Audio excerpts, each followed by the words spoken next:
తల మీద చెయ్యి వేసి బొట్టు పెట్టినా, తాళి బొట్టు మెడను కట్టి బొట్టు పెట్టినా, తల మీద చెయ్యి వేసి బొట్టు పెట్టినా, తాళి బొట్టు మెడను కట్టి బొట్టు పెట్టినా, సన్ని కళ్ళు తొక్కినా సప్త పదులు మెట్టినా, సన్ని కళ్ళు తొక్కినా సప్త పదులు మెట్టినా, మనసు మనసు కలపడమే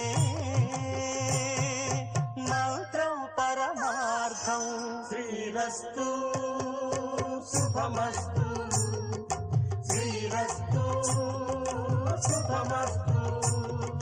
శ్రీకారం చుట్టుకుంది పెళ్లి పుస్తకం, ఇక ఆకారం దాచుతుంది కొత్త జీవితం.